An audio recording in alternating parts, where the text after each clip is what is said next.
A Midsummer Night's Dream. By William Shakespeare. Act 1. How do you find this book? Any thoughts about the book or the author? Any suggestion for improvement? Please take a moment to share your thoughts in a comment.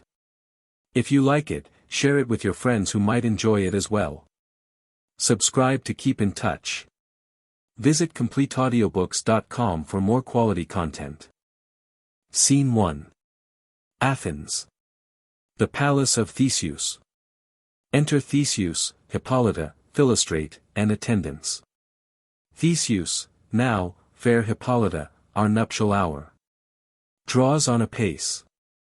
For happy days bring in another moon, but, oh, methinks, how slow this old moon wanes. She lingers my desires, like to a step-dame or a dowager, long withering out a young man revenue. Hippolyta, for days will quickly steep themselves in night, for nights will quickly dream away the time.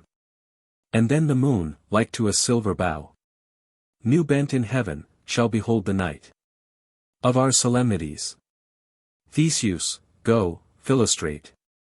Stir up the Athenian youth to merriments. Awake the pert and nimble spirit of mirth. Turn melancholy forth to funerals. The pale companion is not for our pomp. Exit Philostrate. Hippolyta, I wooed thee with my sword, and won thy love, doing thee injuries. But I will wed thee in another key, with pomp, with triumph and with revelling. Enter Aegeus, Hermia, Lysander, and Demetrius. Aegis, happy be Theseus, our renowned duke. Theseus, thanks, good Aegis, what's the news with thee? Aegis, full of vexation come I, with complaint against my child, my daughter Hermia. Stand forth, Demetrius. My noble lord. This man hath my consent to marry her. Stand forth, Lysander, and my gracious duke. This man hath bewitched the bosom of my child. Thou, Lysander, thou hast given her rhymes, and interchanged love tokens with my child. Thou hast by moonlight at her window sung, with feigning voice verses of feigning love, and stolen the impression of her fantasy. With bracelets of thy hair, rings, gauds, conceits, knacks, trifles, nosegays, sweetmeats, messengers of strong prevailment in unhardened youth. With cunning hast thou filched my daughter's heart, turned her obedience, which is due to me, to stubborn harshness, and, my gracious duke, be it so she will not hear before your grace consent to marry with Demetrius. I beg the ancient privilege of Athens. As she is mine, I may dispose of her, which shall be either to this gentleman, or to her death, according to our law, immediately provided in that case. Theseus, what say you, Hermia? Be advised, fair maid. To you your father should be as a god, one that composed your beauties, yea, and one to whom you are but as a form in wax, by him imprinted and within his power to leave the figure or disfigure it. Demetrius is a worthy gentleman. Hermia, so is Lysander. Theseus, in himself he is, but in this kind, wanting your father's voice. The other must be held the worthier. Hermia, I would my father looked but with my eyes. Theseus, rather your eyes must with his judgment look. Hermia, I do entreat your grace to pardon me. I know not by what power I am made bold, nor how it may concern my modesty, in such a presence here to plead my thoughts. But I beseech your grace that I may know the worst that may befall me in this case, if I refuse to wed Demetrius. Theseus, either to die the death or to abjure forever the society of men. Therefore, fair Hermia, question your desires. Know of your youth, examine well your blood, whether, if you yield not to your father's choice, you can endure the livery of a nun. For I to be in shady cloister mewed, To live a barren sister all your life. Chanting faint hymns to the cold fruitless moon. Thrice blessed they that master so their blood. To undergo such maiden pilgrimage. But earthlier happy is the rose distilled.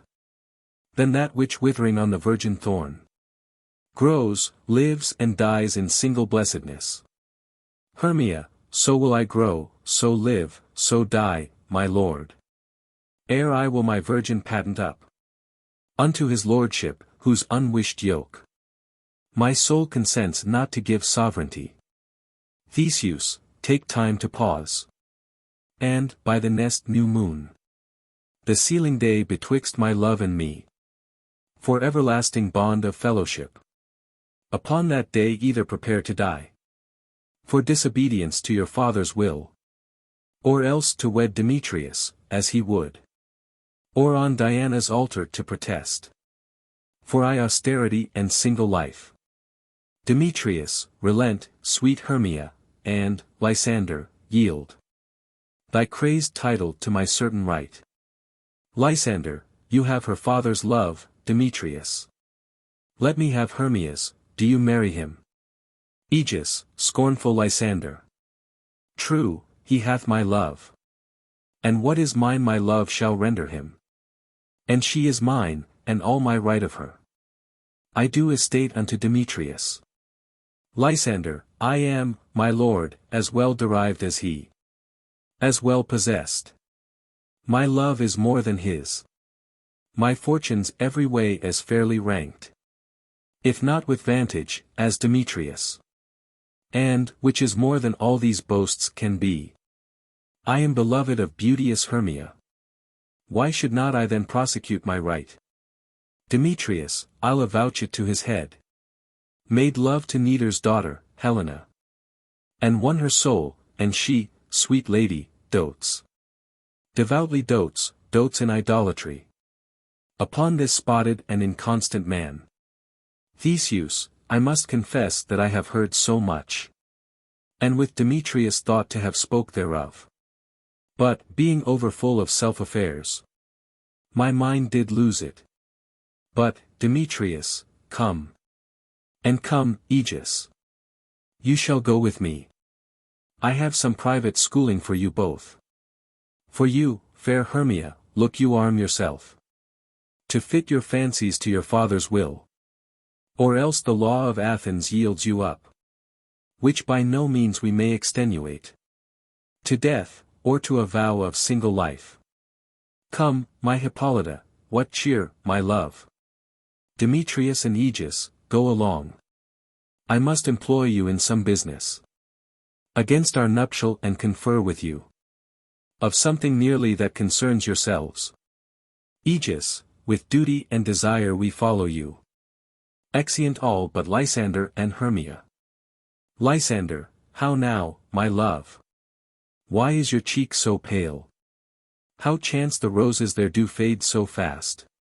Hermia, belike for want of rain, which I could well beteem them from the tempest of my eyes. Lysander, I me. For aught that I could ever read. Could ever hear by tale or history. The course of true love never did run smooth. But, either it was different in blood. Hermia, O cross! Too high to be enthralled to low. Lysander, or else misgraft in respect of years. Hermia, O spite! Too old to be engaged to young. Lysander, or else it stood upon the choice of friends. Hermia, O hell! To choose love by another's eyes. Lysander, or, if there were a sympathy in choice. War, death, or sickness did lay siege to it. Making it momentary as a sound. Swift as a shadow, short as any dream. Brief as the lightning in the collied night. That, in a spleen, unfolds both heaven and earth. And ere a man hath power to say, behold. The jaws of darkness do devour it up. So quick bright things come to confusion. Hermia, if then true lovers have been ever crossed. It stands as an edict in destiny. Then let us teach our trial patience.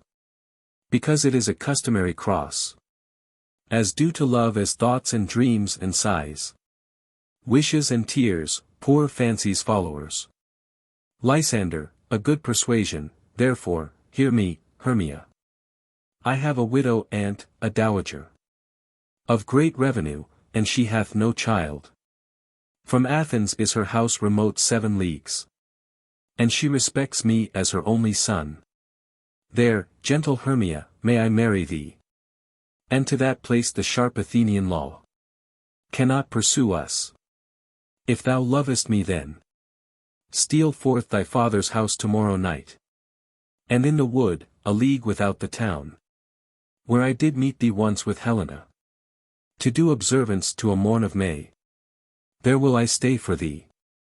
Hermia, my good Lysander, I swear to thee, by Cupid's strongest bow, by his best arrow with the golden head, by the simplicity of Venus' doves, by that which knitteth souls and prospers loves, and by that fire which burned the Carthage queen, when the false Trojan under sail was seen, by all the vows that ever men have broke, in number more than ever women spoke, in that same place thou hast appointed me.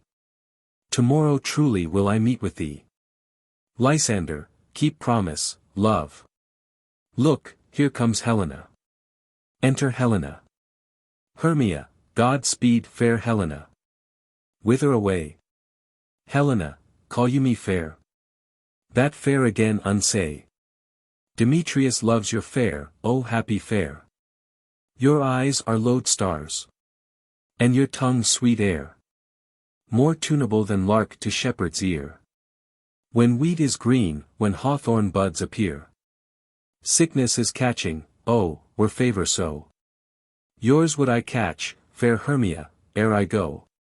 My ear should catch your voice, my eye your eye. My tongue should catch your tongue's sweet melody. Were the world mine, Demetrius being baited, the rest I'd give to be to you translated. Oh, teach me how you look, and with what art you sway the motion of Demetrius' heart. Hermia, I frown upon him, yet he loves me still. Helena, oh that your frowns would teach my smiles such skill. Hermia, I give him curses, yet he gives me love. Helena, oh that my prayers could such affection move. Hermia, the more I hate, the more he follows me. Helena, the more I love, the more he hateth me. Hermia, his folly, Helena, is no fault of mine. Helena, none, but your beauty, would that fault were mine. Hermia, take comfort, he no more shall see my face. Lysander and myself will fly this place. Before the time I did Lysander see, seemed Athens as a paradise to me. Oh, then, what graces in my love do dwell, that he hath turned a heaven unto a hell. Lysander, Helen, to you our minds we will unfold. Tomorrow night, when Phoebe doth behold her silver visage in the watery glass, decking with liquid pearl the bladed grass, a time that lovers' flights doth still conceal, through Athens' gates have we devised to steal. Hermia, and in the wood, where often you and I, upon faint primrose beds were wont to lie, emptying our bosoms of their counsel sweet, there my Lysander and myself shall meet, and thence from Athens turn away our eyes, to seek new friends and stranger companies. Farewell, sweet playfellow, pray thou for us, and good luck grant thee thy Demetrius. Keep word, Lysander, we must starve our sight, from lovers' food till morrow deep midnight. Lysander, I will, my Hermia. Exit Hermia. Helena, adieu. As you on him, Demetrius dote on you. Exit. Helena, how happy some or other some can be. Through Athens I am thought as fair as she. But what of that? Demetrius thinks not so. He will not know what all but he do know. And as he errs, doting on Hermia's eyes, so I, admiring of his qualities, things base and vile, folding no quantity, love can transpose to form and dignity. Love looks not with the eyes, but with the mind. And therefore is winged Cupid painted blind. Nor hath love's mind of any judgment taste. Wings and no eyes figure unheedy haste. And therefore is love said to be a child. Because in choice he is so oft beguiled. As waggish boys in game themselves forswear. So the boy love is perjured everywhere. For ere Demetrius looked on Hermia's eyne, he hailed down oaths that he was only mine. And when this hail some heat from Hermia felt, so he dissolved, and showers of oaths did melt. I will go tell him of fair Hermia's flight. Then to the wood will he tomorrow night pursue her. And for this intelligence, if I have thanks, it is a dear expense. But herein mean I to enrich my pain, to have his sight thither and back again. Exit. Scene 2. Athens. Quince's house. Enter Quince, snug, bottom, flute, snout, and starveling. Quince, is all our company here? Bottom, you were best to call them generally, man by man. According to the scrip. Quince, here is the scroll of every man's name, which is thought fit, through all Athens, to play in our interlude before the Duke and the Duchess, on his wedding day at night. Bottom, first, good Peter Quince, say what the play treats on, then read the names of the actors, and so grow to a point. Quince, Mary, our play is, the most lamentable comedy, and most cruel death of Pyramus and Thisbe. Bottom, a very good piece of work, I assure you, N.A. Mary. Now, good Peter Quince, call forth your actors by the scroll. Masters, spread yourselves. Quince, answer as I call you. Nick Bottom, the weaver. Bottom, ready. Name what part 1 and 4, and proceed. Quince, you, Nick Bottom, are set down for Pyramus. Bottom, what is Pyramus? A lover, or a tyrant? Quince, a lover, that kills himself most gallant for love. Bottom, that will ask some tears in the true performing of it. If I do it, let the audience look to their eyes. I will move storms, I will condole in some measure. To the rest, yet my chief humor is for a tyrant. I could play Eccles rarely, or a part to tear a cat in, to make all split. The raging rocks and shivering shocks shall break the locks of prison gates. And Phoebus' car shall shine from far, and make and mar the foolish fates. This was lofty. Now name the rest of the players. This is Ercles' vein, a tyrant's vein, a lover is more condoling. Quince, Francis Flute, the bellows mender. Flute, here, Peter Quince. Quince, flute, you must take Thisbe on you. Flute, what is Thisbe? A wandering knight. Quince, it is the lady that Pyramus must love. Flute, nay, faith, let me not play a woman, I have a beard coming. Quince, that's all one, you shall play it in a mask, and you may speak as small as you will. Bottom, and I may hide my face, let me play Thisbe too, I'll speak in a monstrous little voice. Thisne. Thisne, ah, Pyramus, lover dear. Thy Thisbe dear. And lady dear. Quince, no, no, you must play Pyramus, and, flute, you Thisbe. Bottom, well, proceed. Quince, Robin Starveling, the tailor. Starveling, here, Peter Quince. Quince, Robin Starveling, you must play Thisbe's mother. Tom Snout, the tinker. Snout, here, Peter Quince. Quince, you, Pyramus' father, myself, Thisbe's father. Snug, the joiner, you, the lion's part, and, I hope, here is a play fitted. Snug, have you the lion's part written? Pray you, if it be, give it me, for I am slow of study. Quince, you may do it extempore, for it is nothing but roaring. Bottom, let me play the lion too, I will roar, that I will. Do any man's heart good to hear me, I will roar. That I will make the Duke say, let him roar again. Let him roar again. Quince, and you should do it too terribly, you would fright the Duchess and the ladies, that they would shriek. And that were enough to hang us all. All, that would hang us, every mother's son. Bottom, I grant you, friends, if that you should fright the ladies out of their wits, they would have no more discretion but to hang us, but I will aggravate my voice so that I will roar you as gently as any sucking dove.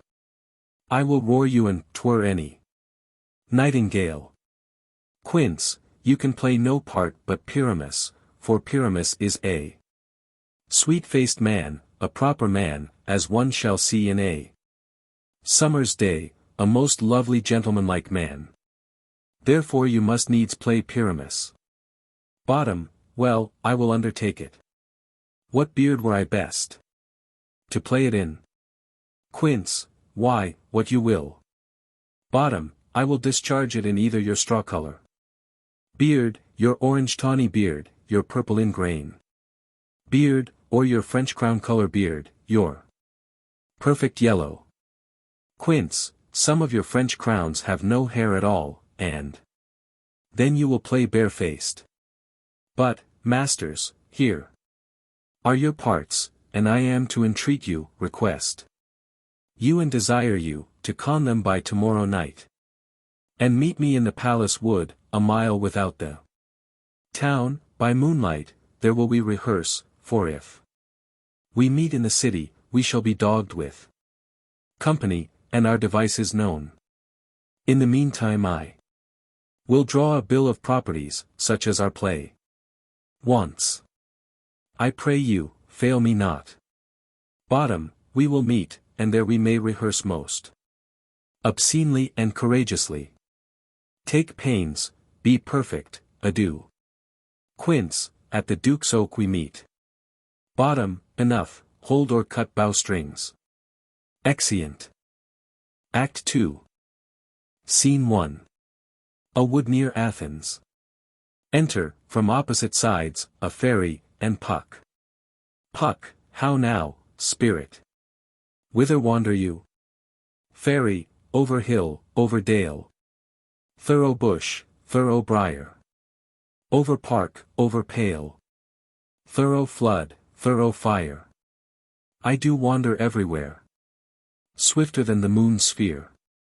And I serve the fairy queen, to do her orbs upon the green. The cowslips tall her pensioners be. In their gold coat spots you see. Those be rubies, fairy favors. In those freckles live their savors.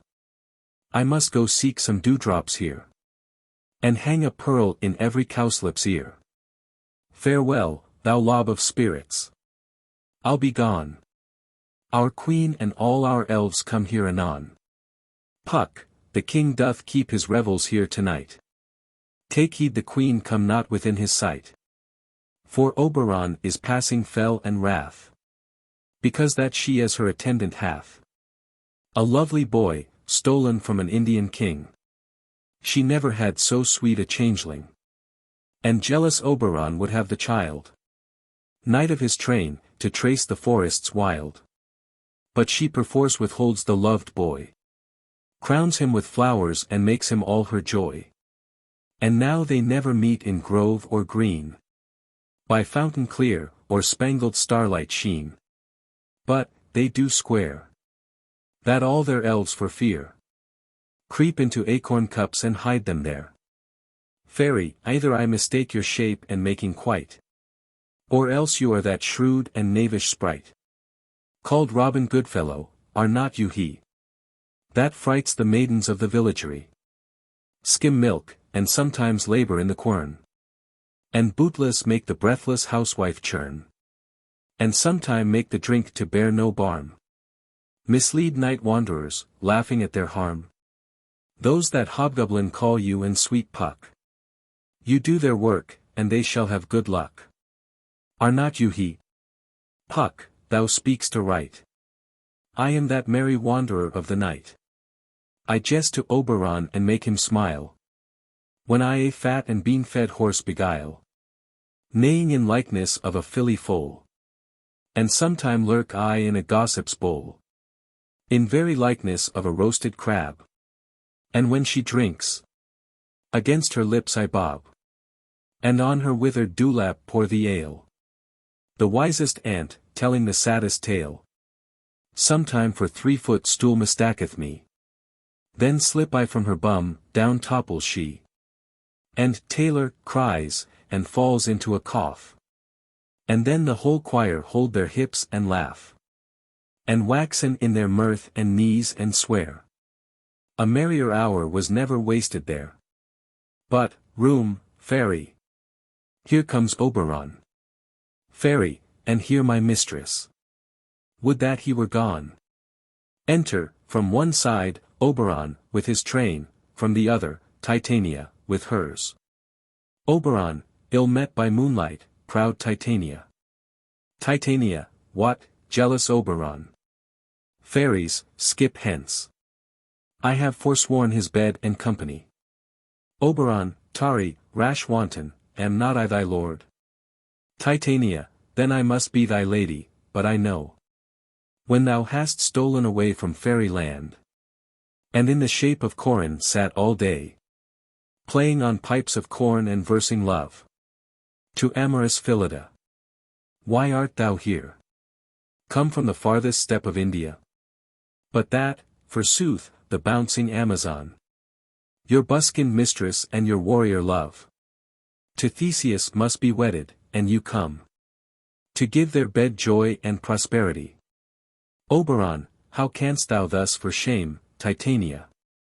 Glance at my credit with Hippolyta. Knowing I know thy love to Theseus, didst thou not lead him through the glimmering night from Perigenia, whom he ravished, and make him with fair Egle break his faith with Ariadne and Antiope? Titania, these are the forgeries of jealousy.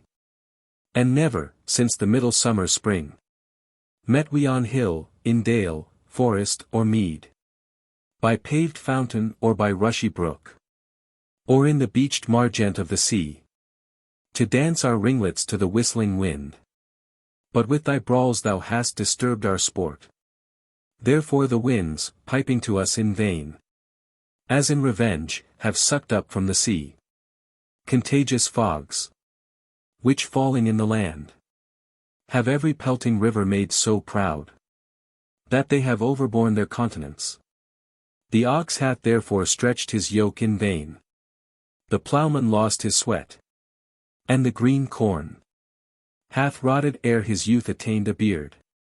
The fold stands empty in the drowned field, and crows are fatted with the murrian flock. The 9 men's morris is filled up with mud, and the quaint mazes in the wanton green, for lack of tread are undistinguishable. The human mortals want their winter here. No night is now with him or carol blessed.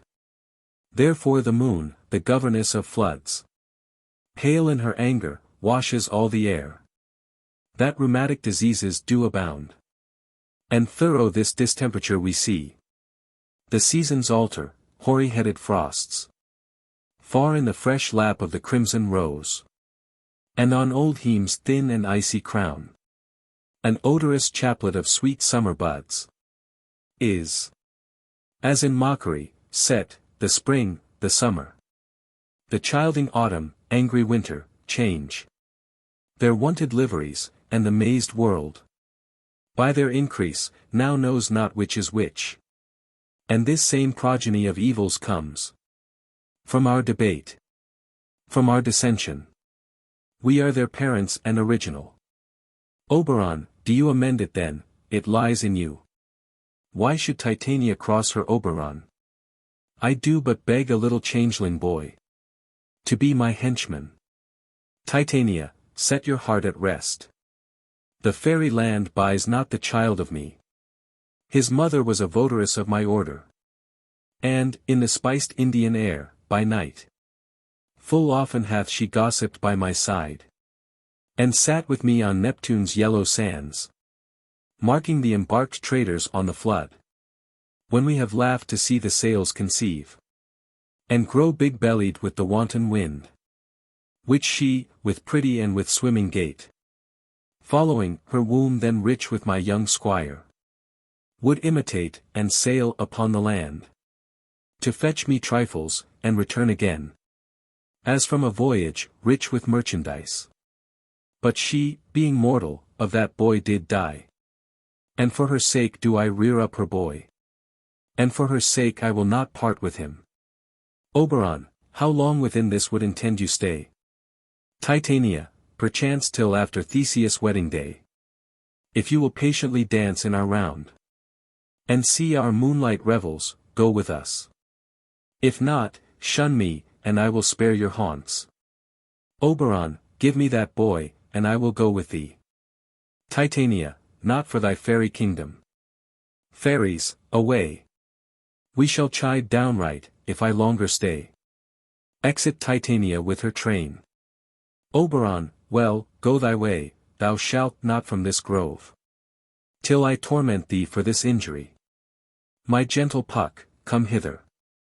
Thou rememberest, since once I sat upon a promontory, and heard a mermaid on a dolphin's back, uttering such dulcet and harmonious breath, that the rude sea grew civil at her song, and certain stars shot madly from their spheres, to hear the sea maid's music.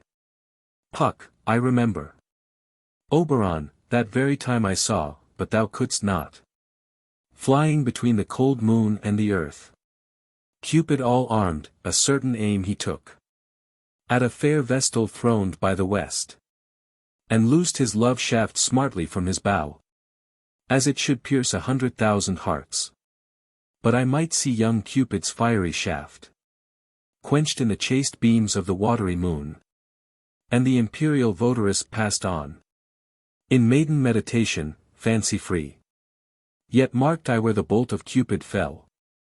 It fell upon a little western flower, before milk-white, now purple with love's wound. And maidens call it love in idleness. Fetch me that flower. The herb I shewed thee once, the juice of it on sleeping eyelids laid, will make or man or woman madly dote upon the next live creature that it sees. Fetch me this herb, and be thou here again, ere the Leviathan can swim a league. Puck, I'll put a girdle round about the earth in 40 minutes. Exit. Oberon, having once this juice, I'll watch Titania when she is asleep, and drop the liquor of it in her eyes. The next thing then she waking looks upon, be it on lion, bear, or wolf, or bull, on meddling monkey, or on busy ape, she shall pursue it with the soul of love. And ere I take this charm from off her sight, as I can take it with another herb, I'll make her render up her page to me. But who comes here? I am invisible, and I will overhear their conference. Enter Demetrius, Helena, following him. Demetrius, I love thee not, therefore pursue me not. Where is Lysander and fair Hermia? The one I'll slay, the other slayeth me. Thou toldst me they were stolen unto this wood. And here am I, and woed within this wood, because I cannot meet my Hermia. Hence, get thee gone, and follow me no more.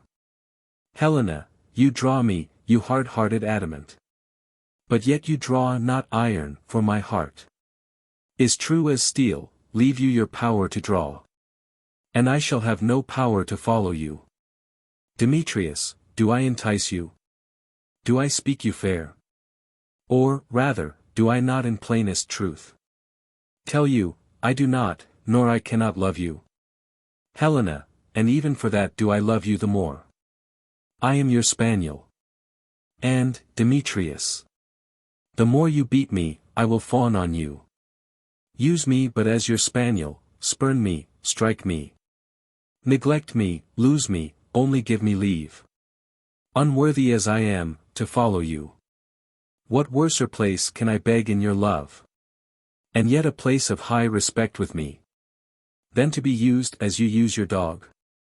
Demetrius, tempt not too much the hatred of my spirit. For I am sick when I do look on thee. Helena, and I am sick when I look not on you. Demetrius, you do impeach your modesty too much. To leave the city and commit yourself into the hands of one that loves you not. To trust the opportunity of night, and the ill counsel of a desert place, with the rich worth of your virginity. Helena, your virtue is my privilege, for that it is not night when I do see your face. Therefore I think I am not in the night. Nor doth this wood lack worlds of company. For you in my respect are all the world. Then how can it be said I am alone, when all the world is here to look on me? Demetrius, I'll run from thee and hide me in the brakes, and leave thee to the mercy of wild beasts. Helena, the wildest hath not such a heart as you. Run when you will, the story shall be changed.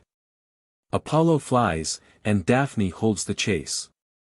The dove pursues the griffin, the mild hind makes speed to catch the tiger, bootless speed, when cowardice pursues and valor flies.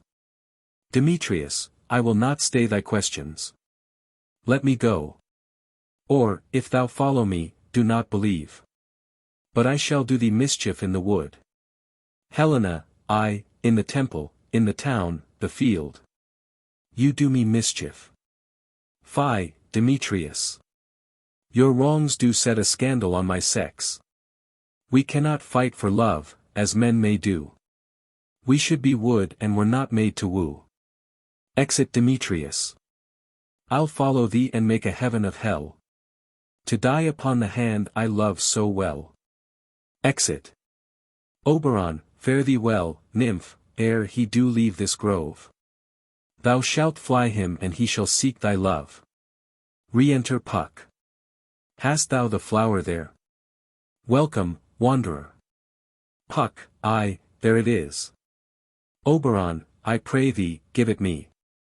I know a bank where the wild thyme blows, where oxlips and the nodding violet grows, quite over-canopied with luscious woodbine, with sweet musk roses and with eglantine. There sleeps Titania sometime of the night, lulled in these flowers with dances and delight. And there the snake throws her enamelled skin, weed wide enough to wrap a fairy in. And with the juice of this I'll streak her eyes, and make her full of hateful fantasies. Take thou some of it, and seek through this grove. A sweet Athenian lady is in love with a disdainful youth, anoint his eyes. But do it when the next thing he espies may be the lady, thou shalt know the man by the Athenian garments he hath on. Effect it with some care, that he may prove more fond on her than she upon her love. And look thou meet me ere the first cock crow. Puck, fear not, my lord, your servant shall do so. Exeunt. Scene 2. Another part of the wood. Enter Titania, with her train. Titania, come, now a roundel and a fairy song. Then, for the third part of a minute, hence. Some to kill cankers in the muskrose buds. Some war with rear mice for their leathern wings, to make my small elves coats, and some keep back the clamorous owl that nightly hoots and wonders at our quaint spirits. Sing me now asleep. Then to your offices and let me rest. The fairies sing. You spotted snakes with double tongue, thorny hedgehogs, be not seen. Newts and blind worms, do no wrong. Come not near our fairy queen. Philomel, with melody, sing in our sweet lullaby. Lula, lula, lullaby, lula, lula, lullaby. Never harm, nor spell nor charm. Come our lovely lady nigh. So, good night, with lullaby. Weaving spiders, come not here. Hence, you long-legged spinners, hence. Beetles black, approach not near. Worm nor snail, do no offense. Philomel, with melody, and sea. Fairy, hence, away. Now all is well. One aloof stands sentinel. Exeunt fairies. Titania sleeps. Enter Oberon and squeezes the flower on Titania's eyelids. Oberon, what thou sayest when thou dost wake. Do it for thy true love take. Love and languish for his sake. Be it ounce, or cat, or bear.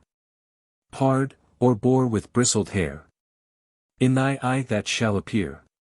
When thou wakest, it is thy dear. Wake when some vile thing is near. Exit. Enter Lysander and Hermia. Lysander, fair love, you faint with wandering in the wood. And to speak troth, I have forgot our way. We'll rest us, Hermia, if you think it good. And tarry for the comfort of the day. Hermia, be it so, Lysander, find you out a bed. For I upon this bank will rest my head.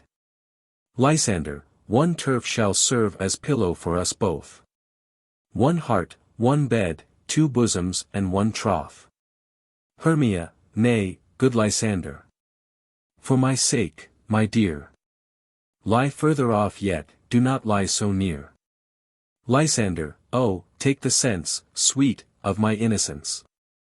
Love takes the meaning in love's conference. I mean, that my heart unto yours is knit. So that but one heart we can make of it.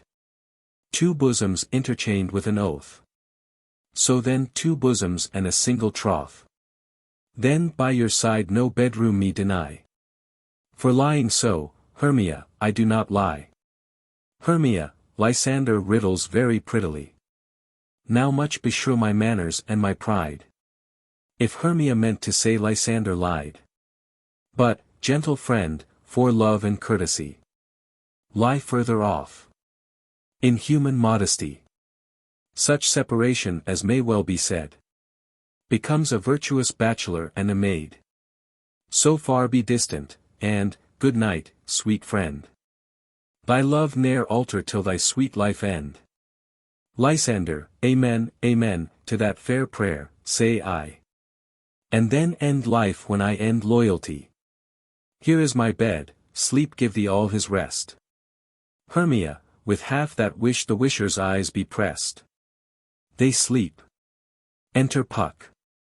Puck, through the forest have I gone. But Athenian found I none. On whose eyes I might approve. This flower's force in stirring love. Night and silence, who is here?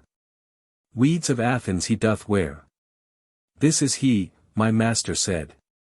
Despised the Athenian maid. And hear the maiden, sleeping sound. On the dank and dirty ground. Pretty soul. She durst not lie. Near this lack love, this kill courtesy. Churl, upon thy eyes I throw. All the power this charm doth owe. When thou wakest, let love forbid. Sleep his seat on thy eyelid. So awake when I am gone. For I must now to Oberon. Exit. Enter Demetrius and Helena, running. Helena, stay, though thou kill me, sweet Demetrius. Demetrius, I charge thee, hence, and do not haunt me thus. Helena, oh, wilt thou darkling leave me? Do not so. Demetrius, stay, on thy peril, I alone will go. Exit. Helena, oh, I am out of breath in this fond chase. The more my prayer, the lesser is my grace. Happy is Hermia, wheresoe'er she lies. For she hath blessed and attractive eyes. How came her eyes so bright? Not with salt tears. If so, my eyes are oftener washed than hers. No, no, I am as ugly as a bear. For beasts that meet me run away for fear. Therefore no marvel though Demetrius do, as a monster fly my presence thus. What wicked and dissembling glass of mine made me compare with Hermia's sphery eyne? But who is here? Lysander. On the ground. Dead? Or asleep? I see no blood, no wound. Lysander, if you live, good sir, awake. Lysander, awaking, and run through fire I will for thy sweet sake. Transparent Helena. Nature shows art. That through thy bosom makes me see thy heart. Where is Demetrius? Oh, how fit a word. Is that vile name to perish on my sword? Helena, do not say so, Lysander, say not so. What though he love your Hermia? Lord, what though? Yet Hermia still loves you, then be content. Lysander, content with Hermia. No, I do repent. The tedious minutes I with her have spent. Not Hermia but Helena I love. Who will not change a raven for a dove? The will of man is by his reason swayed. And reason says you are the worthier maid. Things growing are not ripe until their season. So I, being young, till now ripe not to reason. And touching now the point of human skill, reason becomes the marshal to my will. And leads me to your eyes, where I o'erlook love's stories written in love's richest book.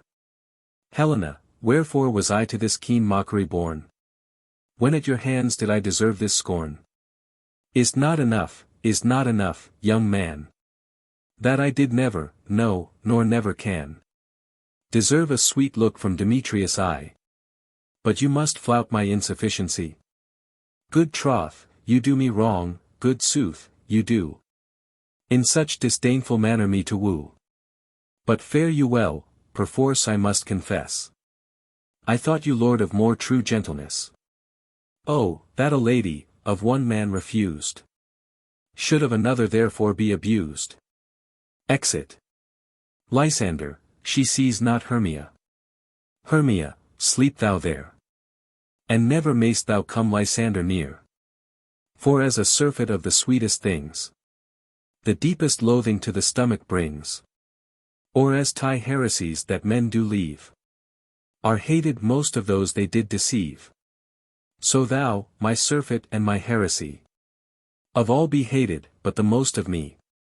And, all my powers, address your love and might, to honor Helen and to be her knight. Exit. Hermia, awaking, help me, Lysander, help me. Do thy best to pluck this crawling serpent from my breast. Ay me, for pity. What a dream was here. Lysander, look how I do quake with fear. Methought a serpent eat my heart away. And you sat smiling at his cruel prey. Lysander. What, removed? Lysander. Lord. What, out of hearing? Gone. No sound, no word. Alack, where are you? Speak, and if you hear. Speak, of all loves. I swoon almost with fear. No. Then I well perceive you all not nigh. Either death or you I'll find immediately. Exit. Act 3. Scene 1. The wood. Titania lying asleep. Enter Quince, snug, bottom, flute, snout, and starveling. Bottom, are we all met? Quince, pat, pat, and here's a marvelous convenient place for our rehearsal. This green plot shall be our stage, this hawthorn brake our tiring house, and we will do it in action as we will do it before the Duke. Bottom, Peter Quince. Quince, what sayest thou, bully Bottom? Bottom, there are things in this comedy of Pyramus and Thisbe that will never please. First, Pyramus must draw a sword to kill himself, which the ladies cannot abide. How answer you that? Snout, by our Lacon, a parlous fear. Starveling, I believe we must leave the killing out, when all is done. Bottom, not a whit, I have a device to make all well. Write me a prologue. And let the prologue seem to say, we will do no harm with our swords, and that Pyramus is not killed indeed, and, for the more better assurance, tell them that I, Pyramus, am not Pyramus, but Bottom the weaver. This will put them out of fear.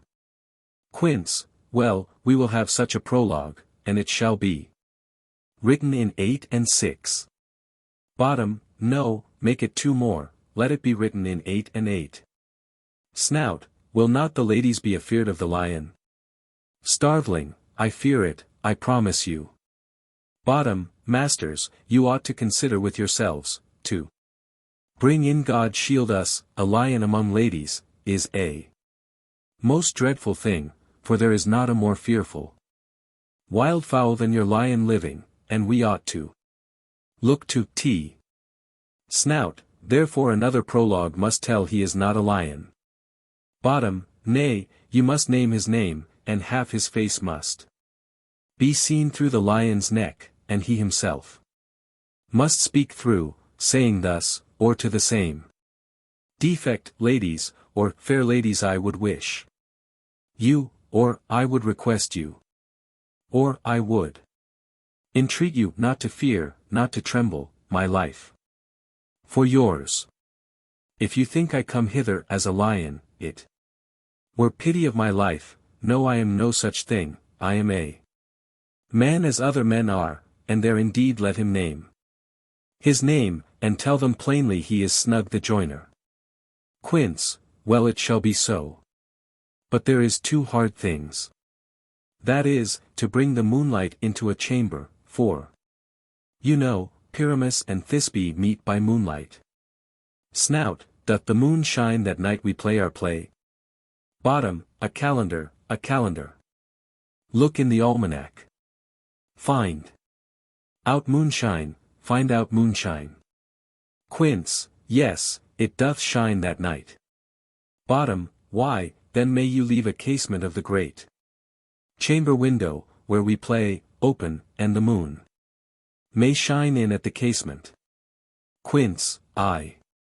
Or else one must come in with a bush of thorns and a lantern, and say he comes to disfigure, or to present, the person of moonshine. Then, there is another thing, we must have a wall in the great chamber. For Pyramus and Thisbe, says the story, did talk through the chink of a wall. Snout, you can never bring in a wall. What say you, Bottom? Bottom, some man or other must present wall, and let him have some plaster, or some loam, or some rough cast about him, to signify wall, and let him hold his fingers thus, and through that cranny shall Pyramus and Thisbe whisper. Quince, if that may be, then all is well. Come, sit down, every mother's son, and rehearse your parts. Pyramus, you begin, when you have spoken your speech, enter into that break, and so every one according to his cue. Enter Puck behind. Puck, what hempen homespuns have we swaggering here? So near the cradle of the fairy queen. What, a play toward? I'll be an auditor. An actor too, perhaps, if I see cause. Quince, speak, Pyramus. Thisbe, stand forth. Bottom, Thisbe, the flowers of odious savours sweet. Quince, odors, odors. Bottom, odors savours sweet. So hath thy breath, my dearest Thisbe dear. But hark, a voice. Stay thou but here a while. And by I will to thee appear. Exit. Puck, a stranger Pyramus than e'er played here. Exit. Flute, must I speak now? Quince, aye, marry, must you, for you must understand he goes. But to see a noise that he heard, and is to come again. Flute, most radiant Pyramus, most lily-white of hue. Of colour like the red rose on triumphant briar. Most brisky juvenile and eke most lovely Jew. As true as truest horse that yet would never tire. I'll meet thee, Pyramus, at Ninny's tomb. Quince, Ninus, tomb, man, why, you must not speak that. Yet, that you answer to Pyramus, you speak all your part at once, cues and all Pyramus enter, your cue is past, it is, never tire. Flute, oh, as true as truest horse, that yet would never tire. Re-enter Puck, and bottom with an ass's head. Bottom, if I were fair, Thisbe, I were only thine. Quince, oh monstrous. Oh strange. We are haunted. Pray. Masters. Fly, masters. Help. Exeunt Quince, snug, flute, snout, and starveling. Puck, I'll follow you, I'll lead you about around. Through bog, through bush, through brake, through briar. Sometime a horse I'll be, sometime a hound. A hog, a headless bear, sometime a fire. And neigh, and bark, and grunt, and roar, and burn. Like horse, hound, hog, bear, fire, at every turn. Exit. Bottom, why do they run away? This is a knavery of them to make me afeard. Re-enter Snout. Snout, O bottom, thou art changed. What do I see on thee? Bottom, what do you see? You see an ass head of your own, do you? Exit Snout. Re-enter Quince. Quince, bless thee, bottom. Bless thee. Thou art translated. Exit. Bottom, I see their knavery, this is to make an ass of me. To fright me, if they could. But I will not stir. From this place, do what they can, I will walk up. And down here, and I will sing, that they shall hear. I am not afraid. Sings. The ouzel cock so black of hue. With orange tawny bill. The throstle with his note so true. The wren with little quill. Titania, awaking, what angel wakes me from my flowery bed? Bottom, sings. The finch, the sparrow, and the lark. The plain song cuckoo grey. Whose note full many a man doth mark. And dares not answer nay. For, indeed, who would set his wit to so foolish? A bird? Who would give a bird the lie, though he cry? Cuckoo, never so. Titania, I pray thee, gentle mortal, sing again. Mine ear is much enamoured of thy note. So is mine eye enthralled to thy shape. And thy fair virtue's force perforce doth move me. On the first view to say, to swear, I love thee. Bottom, methinks, mistress, ye should have little reason. For that, and yet, to say the truth, reason and love keep little company together nowadays, the more the pity that some honest neighbors will not make them friends. Nay, I can gleek upon occasion. Titania, thou art as wise as thou art beautiful. Bottom, not so, neither, but if I had wit enough to get out of this wood, I have enough to serve mine own turn. Titania, out of this wood do not desire to go. Thou shalt remain here, whether thou wilt or no. I am a spirit of no common rate. The summer still doth tend upon my state. And I do love thee, therefore, go with me. I'll give thee fairies to attend on thee. And they shall fetch thee jewels from the deep. And sing while thou on pressed flowers dost sleep. And I will purge thy mortal grossness so that thou shalt like an airy spirit go. Peas blossom. Cobweb. Moth. And mustard seed. Enter peas blossom, cobweb, moth, and mustard seed. Peas blossom, ready. Cobweb, and I. Moth, and I. Mustard seed, and I. All, where shall we go? Titania, be kind and courteous to this gentleman. Hop in his walks and gambol in his eyes. Feed him with apricots and dewberries. With purple grapes, green figs, and mulberries. The honey bags steal from the humble bees. And for night tapers crop their waxen thighs. And light them at the fiery glowworm's eyes. To have my love to bed and to arise. And pluck the wings from painted butterflies. To fan the moonbeams from his sleeping eyes. Nod to him, elves, and do him courtesies. Peaseblossom, hail, mortal. Cobweb, hail. Moth, hail. Mustard seed, hail. Bottom, I cry your worship's mercy, heartily, I beseech your worship's name. Cobweb, cobweb. Bottom, I shall desire you of more acquaintance, good master. Cobweb, if I cut my finger, I shall make bold with you. Your name, honest gentleman. Peaseblossom, peaseblossom. Bottom, I pray you, commend me to Mistress Squash, your mother, and to Master Peascod, your father. Good Master Peaseblossom, I shall desire you of more acquaintance too. Your name, I beseech you, sir. Mustard seed, mustard seed. Bottom, good Master Mustard seed, I know your patience well. That same cowardly, giant-like ox beef hath devoured many a gentleman of your house, I promise.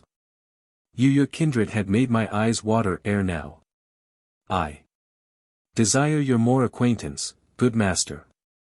Mustard seed. Titania, come, wait upon him, lead him to my bower. The moon methinks looks with a watery eye. And when she weeps, weeps every little flower. Lamenting some enforced chastity. Tie up my love's tongue, bring him silently. Exeunt. Scene 2. Another part of the wood. Enter Oberon. Oberon, I wonder if Titania be awaked. Then, what it was that next came in her eye, which she must dote on in extremity. Enter Puck. Here comes my messenger. How now, mad spirit? What night rule now about this haunted grove? Puck, my mistress with a monster is in love. Near to her close and consecrated bower. While she was in her dull and sleeping hour. A crew of patches, rude mechanicals, that work for bread upon Athenian stalls, were met together to rehearse a play, intended for great Theseus' nuptial day. The shallowest thick skin of that barren sort, who Pyramus presented, in their sport, forsook his scene and entered in a break. When I did him at this advantage take, an ass's knoll I fixed on his head. Anon his Thisbe must be answered. And forth my mimic comes. When they him spy, as wild geese that the creeping fowler eye, or russipated choughs, many in sort, rising and cawing at the gun's report, sever themselves and madly sweep the sky. So, at his sight, away his fellows fly. And, at our stamp, here o'er and o'er one falls. He murder cries and help from Athens calls. Their sense thus weak, lost with their fears. Thus strong. Made senseless things begin to do them wrong. For briars and thorns at their apparel snatch. Some sleeves, some hats, from yielders all. Things catch. I led them on in this distracted fear. And left sweet Pyramus translated there. When in that moment, so it came to pass, Titania waked and straightway loved an ass. Oberon, this falls out better than I could devise. But hast thou yet latched the Athenian's eyes with the love juice, as I did bid thee do? Puck, I took him sleeping, that is finished too. And the Athenian woman by his side, that, when he waked, of force she must be eyed. Enter Hermia and Demetrius. Oberon, stand close, this is the same Athenian. Puck, this is the woman, but not this the man. Demetrius, oh, why rebuke you him that loves you so? Lay breath so bitter on your bitter foe. Hermia, now I but chide. But I should use thee worse. For thou, I fear, hast given me cause to curse. If thou hast slain Lysander in his sleep, being o'er shoes in blood, plunge in the deep, and kill me too. The sun was not so true unto the day, as he to me, would he have stolen away from sleeping Hermia? I'll believe as soon. This whole earth may be bored and that the moon may through the centre creep and so displease her brother's noontide with antipodes. It cannot be but thou hast murdered him. So should a murderer look, so dead, so grim. Demetrius, so should the murdered look, and so should I pierce through the heart with your stern cruelty. Yet you, the murderer, look as bright, as clear as yonder Venus in her glimmering sphere. Hermia, what's this to my Lysander? Where is he? Ah, good Demetrius, wilt thou give him me? Demetrius, I had rather give his carcass to my hounds. Hermia, out, dog! Out, cur! Thou drivest me past the bounds of maiden's patience. Hast thou slain him, then? Henceforth be never numbered among men.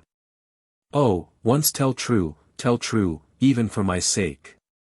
Durst thou have looked upon him being awake? And hast thou killed him sleeping? O brave touch! Could not a worm, an adder, do so much? An adder did it. For with doubler tongue than thine, thou serpent, never adder stung. Demetrius, you spend your passion on a misprised mood. I am not guilty of Lysander's blood. Nor is he dead, for aught that I can tell. Hermia, I pray thee, tell me then that he is well. Demetrius, and if I could, what should I get therefore? Hermia, a privilege never to see me more.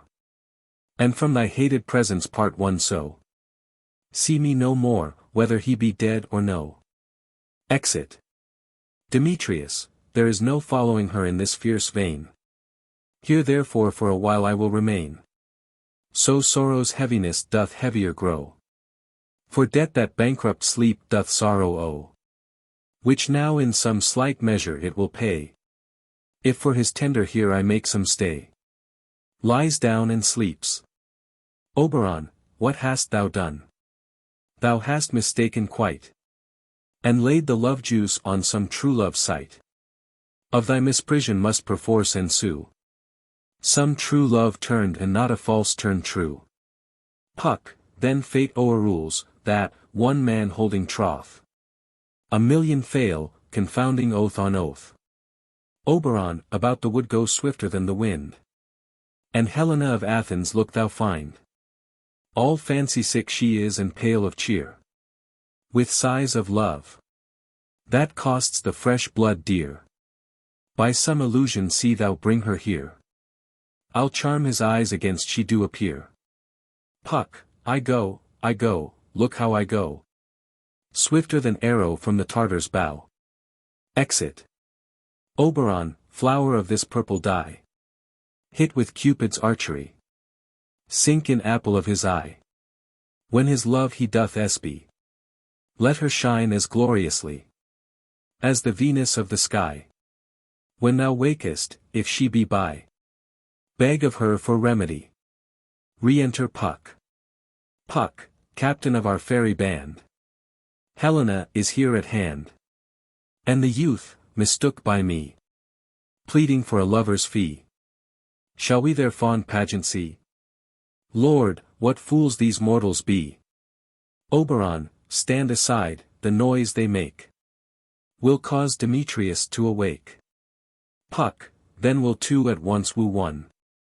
That must needs be sport alone. And those things do best please me that befall preposterously.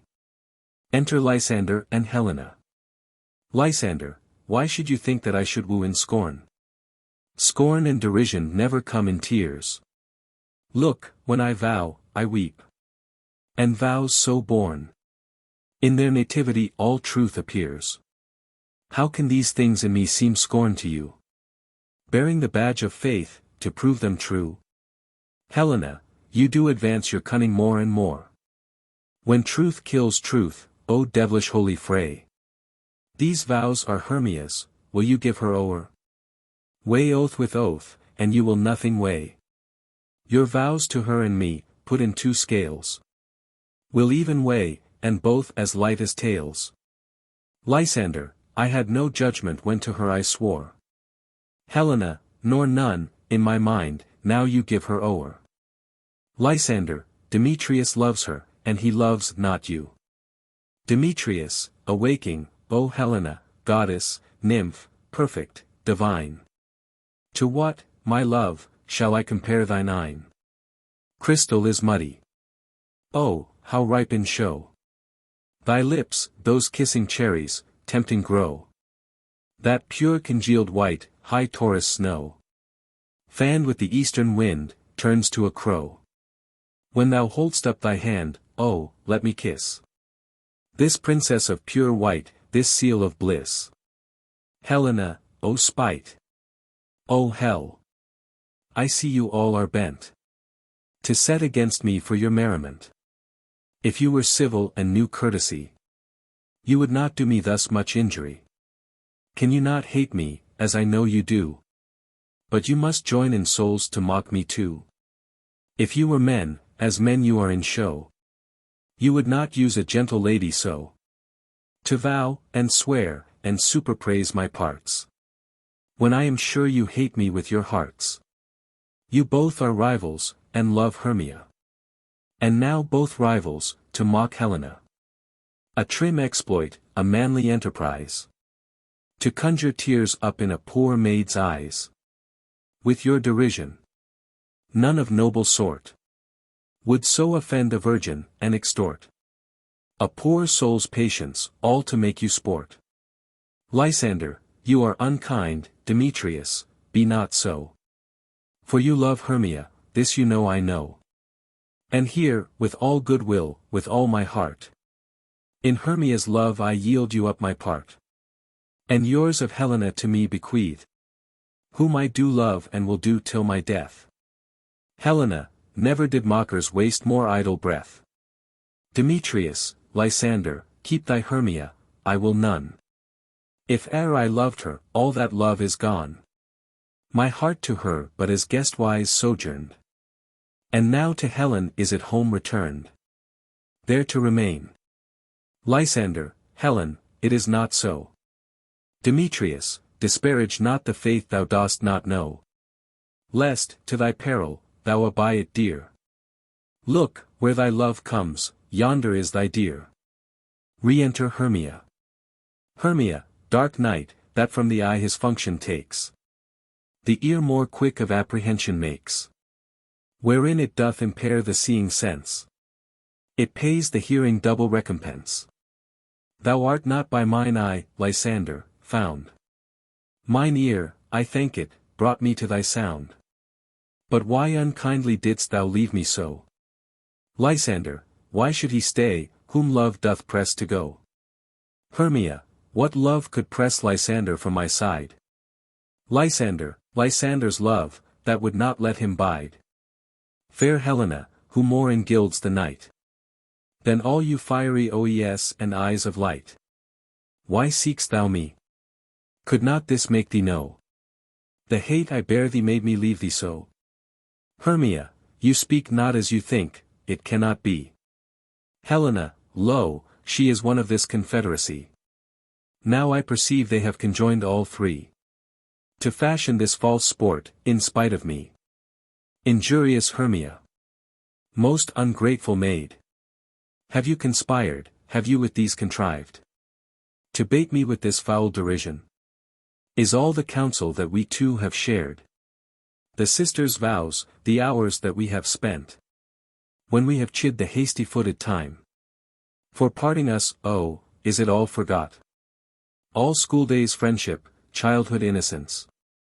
We, Hermia, like two artificial gods, have with our needles created both one flower, both on one sampler, sitting on one cushion, both warbling of one song, both in one key.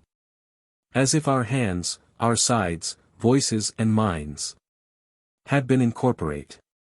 So we grow together, like to a double cherry, seeming parted, but yet in union in partition. Two lovely berries molded on one stem. So, with two seeming bodies, but one heart. Two of the first, like coats in heraldry. Due but to one and crowned with one crest. And will you rent our ancient love asunder? To join with men in scorning your poor friend? It is not friendly, 'tis not maidenly. Our sex, as well as I, may chide you for it. Though I alone do feel the injury. Hermia, I am amazed at your passionate words. I scorn you not, it seems that you scorn me. Helena, have you not set Lysander, as in scorn, to follow me and praise my eyes and face? And made your other love, Demetrius, who even but now did spurn me with his foot, to call me goddess, nymph, divine and rare, precious, celestial? Wherefore speaks he this? To her he hates. And wherefore doth Lysander deny your love, so rich within his soul, and tender me, forsooth, affection? But by your setting on, by your consent, what thought I be not so in grace as you? So hung upon with love, so fortunate, but miserable most, to love unloved. This you should pity rather than despise. Hermia, I understand not what you mean by this. Helena, I, do, persever, counterfeit sad looks. Make mouths upon me when I turn my back. Wink each at other, hold the sweet jest up. This sport, well carried, shall be chronicled. If you have any pity, grace, or manners, you would not make me such an argument. But fare ye well, 'tis partly my own fault, which death or absence soon shall remedy. Lysander, stay, gentle Helena. Hear my excuse. My love, my life, my soul, fair Helena. Helena, O excellent. Hermia, sweet, do not scorn her so. Demetrius, if she cannot entreat, I can compel. Lysander, thou canst compel no more than she entreat. Thy threats have no more strength than her weak prayers. Helen, I love thee, by my life, I do. I swear by that which I will lose for thee, to prove him false that says I love thee not. Demetrius, I say I love thee more than he can do. Lysander, if thou say so, withdraw, and prove it too. Demetrius, quick, come. Hermia, Lysander, whereto tends all this? Lysander, away, you Ethiop. Demetrius, no, no. Hill. Seem to break loose, take on as you would follow. But yet come not, you are a tame man, go. Lysander, hang off, thou cat, thou burr. Vile thing, let loose. Or I will shake thee from me like a serpent. Hermia, why are you grown so rude? What change is this? Sweet love. Lysander, thy love. Out, tawny Tartar, out. Out, loathed medicine. Hated potion, hence. Hermia, do you not jest? Helena, yes, sooth, and so do you. Lysander, Demetrius, I will keep my word with thee. Demetrius, would I had your bond, for I perceive a weak bond holds you, I'll not trust your word. Lysander, what, should I hurt her, strike her, kill her dead? Although I hate her, I'll not harm her so. Hermia, what, can you do me greater harm than hate? Hate me. Wherefore? O me. What news, my love? Am not I Hermia? Are not you Lysander? I am as fair now as I was erewhile. Since night you loved me. Yet since night you left me. Why, then you left me, oh, the gods forbid. In earnest, shall I say? Lysander, I, by my life. And never did desire to see thee more. Therefore be out of hope, of question, of doubt. Be certain, nothing truer. 'Tis no jest, that I do hate thee and love Helena. Hermia, O me. You juggler. You canker blossom. You thief of love. What, have you come by night? And stolen my love's heart from him? Helena, fine, I faith. Have you no modesty, no maiden shame. No touch of bashfulness. What, will you tear? Impatient answers from my gentle tongue. Fie, fie. You counterfeit, you puppet, you. Hermia, puppet. Why so? Aye, that way goes the game. Now I perceive that she hath made compare. Between our statures, she hath urged her height. And with her personage, her tall personage. Her height, forsooth, she hath prevailed with him. And are you grown so high in his esteem? Because I am so dwarfish and so low. How low am I, thou painted maypole? Speak. How low am I? I am not yet so low. But that my nails can reach unto thine eyes. Helena, I pray you, though you mock me, gentlemen. Let her not hurt me, I was never cursed. I have no gift at all in shrewishness. I am a right maid for my cowardice. Let her not strike me. You perhaps may think, because she is something lower than myself, that I can match her. Hermia, lower. Hark, again. Helena, good Hermia, do not be so bitter with me. I evermore did love you, Hermia. Did ever keep your counsels, never wronged you. Save that, in love unto Demetrius. I told him of your stealth unto this wood. He followed you, for love I followed him. But he hath chid me hence and threatened me. To strike me, spurn me, nay, to kill me too. And now, so you will let me quiet go. To Athens will I bear my folly back. And follow you no further, let me go. You see how simple and how fond I am. Hermia, why, get you gone, who is that hinders you? Helena, a foolish heart, that I leave here behind. Hermia, what, with Lysander? Helena, with Demetrius. Lysander, be not afraid, she shall not harm thee, Helena. Demetrius, no, sir, she shall not, though you take her part. Helena, oh, when she's angry, she is keen and shrewd. She was a vixen when she went to school. And though she be but little, she is fierce. Hermia, little, again. Nothing but low, and little. Why will you suffer her to flout me thus? Let me come to her. Lysander, get you gone, you dwarf. You minimus, of hindering not grass made. You bead, you acorn. Demetrius, you are too officious. In her behalf that scorns your services. Let her alone, speak not of Helena. Take not her part, for, if thou dost intend, never so little show of love to her, thou shalt abye it. Lysander, now she holds me not. Now follow, if thou darest, to try who's right. Of thine or mine, is most in Helena. Demetrius, follow. Nay, I'll go with thee, cheek by jowl. Exeunt Lysander and Demetrius. Hermia, you, mistress, all this coil is long of you. Nay, go not back. Helena, I will not trust you, nor longer stay in your cursed company.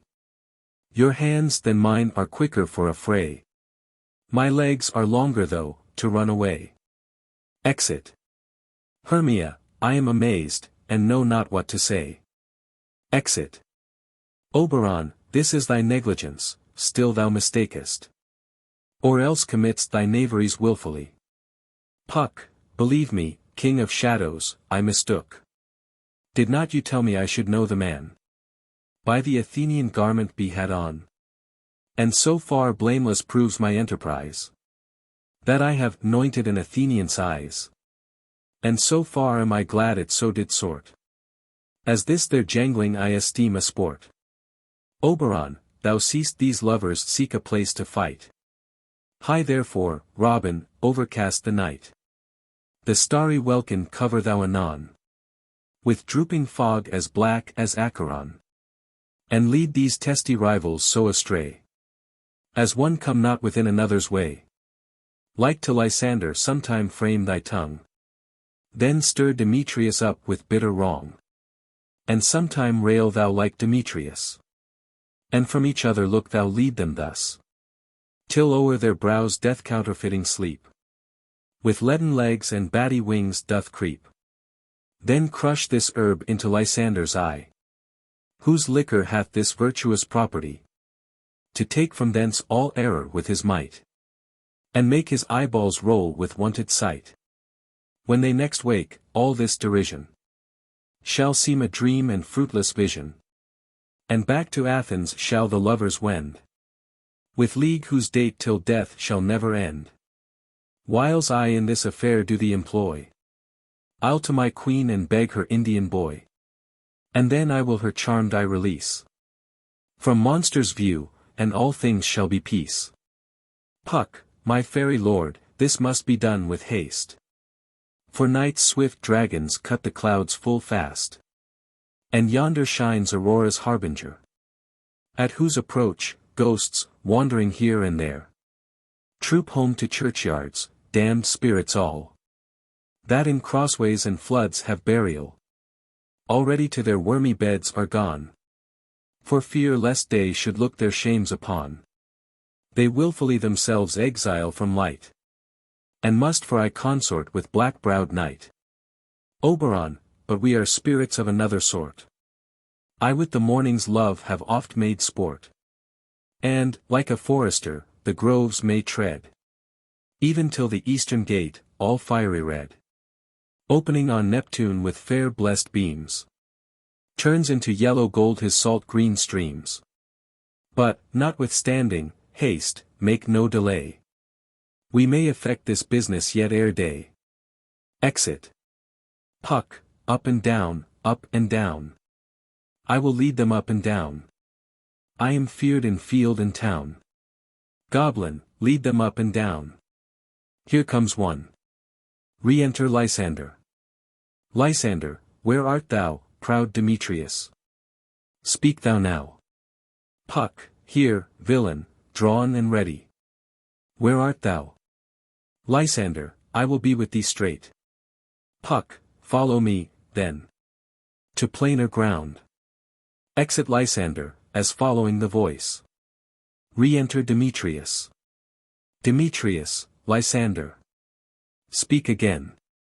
Thou runaway, thou coward, art thou fled? Speak. In some bush. Where dost thou hide thy head? Puck, thou coward, art thou bragging to the stars, telling the bushes that thou look'st for wars, and wilt not come? Come, recreant, come, thou child. I'll whip thee with a rod, he is defiled, that draws a sword on thee. Demetrius, yea, art thou there? Puck, follow my voice, we'll try no manhood here. Exeunt. Re-enter Lysander. Lysander, he goes before me and still dares me on. When I come where he calls, then he is gone. The villain is much lighter heeled than I. I followed fast, but faster he did fly. That fallen am I in dark uneven way, and here will rest me. Lies down. Come, thou gentle day. For if but once thou show me thy grey light, I'll find Demetrius and revenge this spite. Sleeps. Re-enter Puck and Demetrius. Puck, ho, ho, ho. Coward, why comest thou not? Demetrius, abide me, if thou darest. For well I wot, thou run'st before me, shifting every place, and darest not stand, nor look me in the face. Where art thou now? Puck, come hither, I am here. Demetrius, nay, then, thou mock'st me. Thou shalt by this dear, if ever I thy face by daylight see. Now, go thy way. Faintness constraineth me to measure out my length on this cold bed. By day's approach look to be visited. Lies down and sleeps. Re-enter Helena. Helena, O weary night, O long and tedious night, abate thy hour. Shine comforts from the east, that I may back to Athens by daylight, from these that my poor company detest. And sleep, that sometimes shuts up sorrow's eye. Steal me a while from mine own company. Lies down and sleeps. Puck, yet but 3. Come one more. 2 of both kinds make up 4. Here she comes, cursed and sad. Cupid is a knavish lad. Thus to make poor females mad. Re-enter Hermia. Hermia, never so weary, never so in woe. Bedabbled with the dew and torn with briars.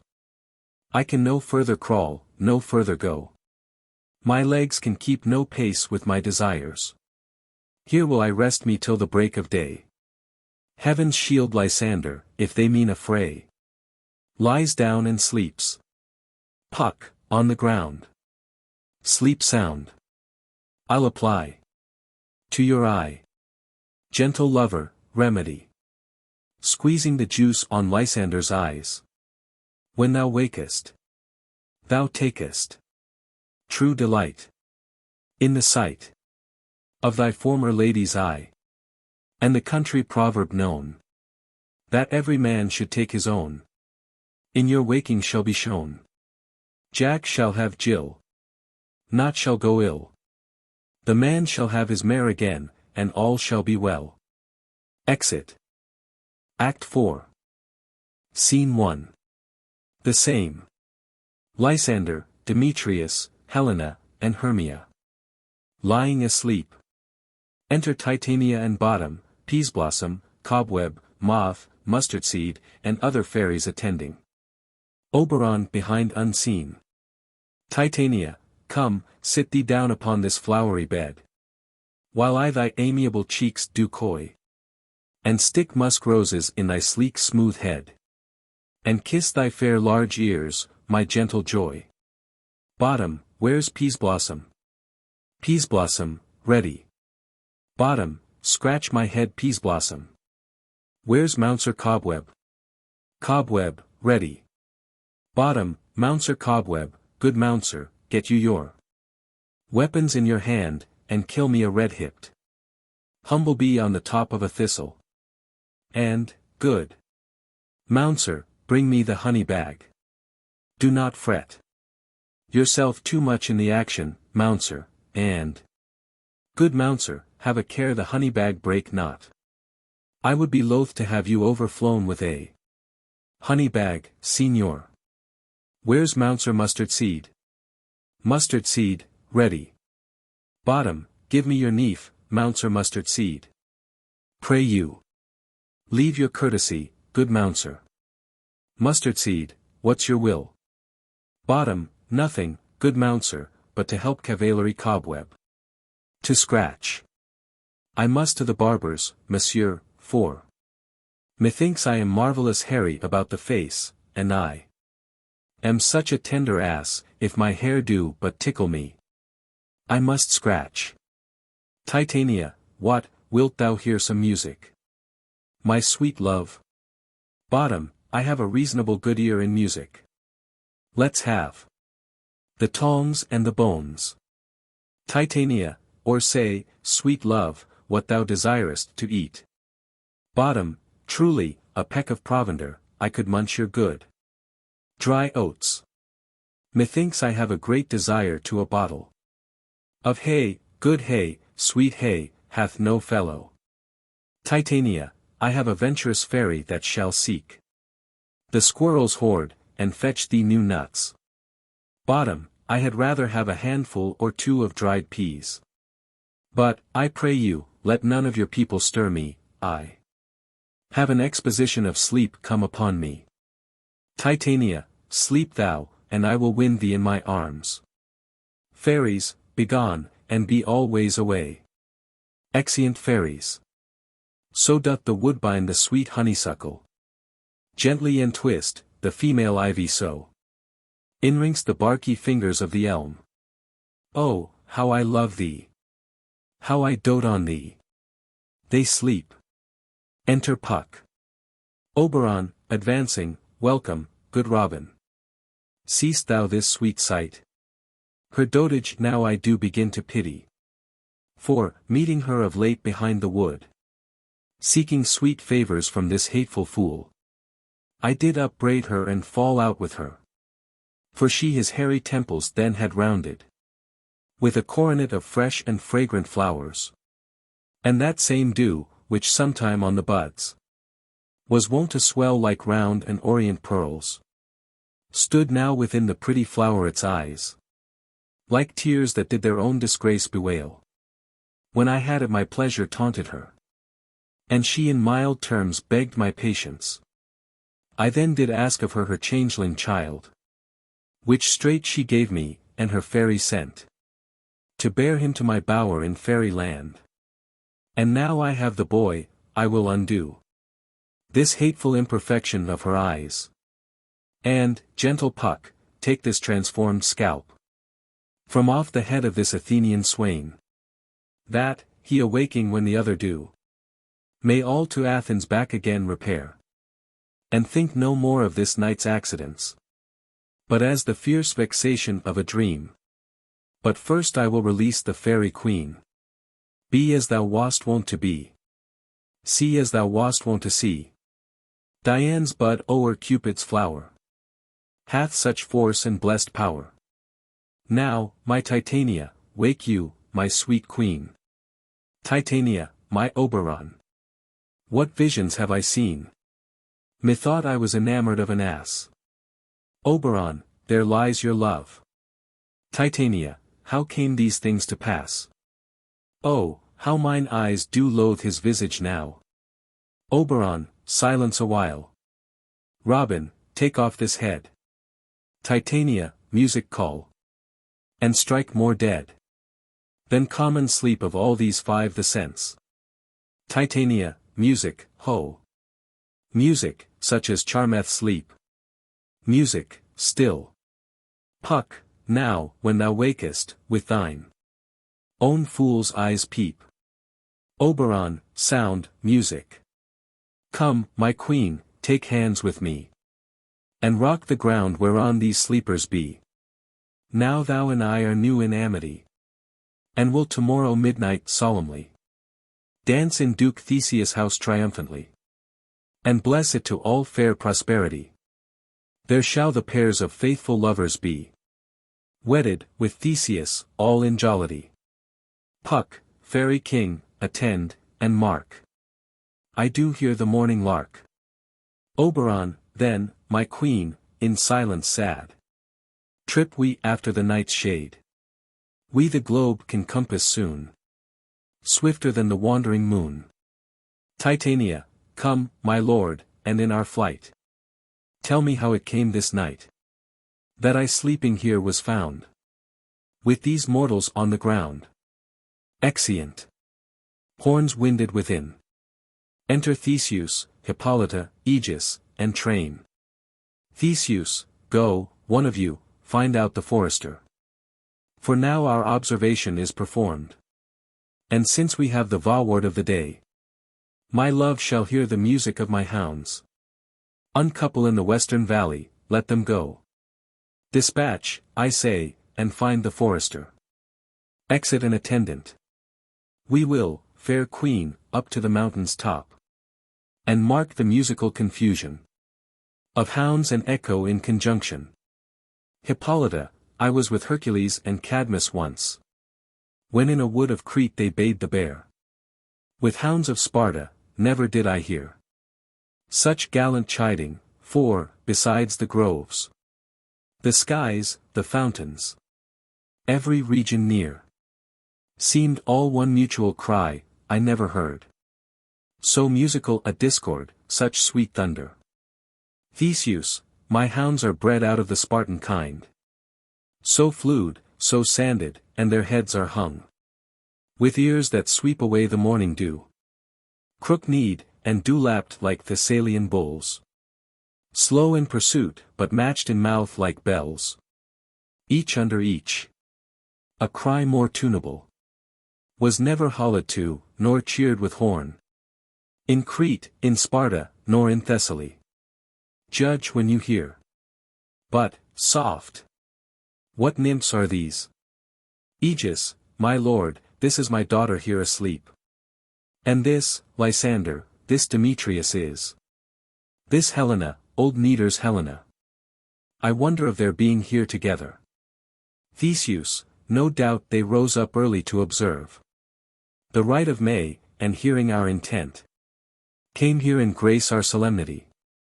But speak, Aegis, is not this the day that Hermia should give answer of her choice? Aegis, it is, my lord.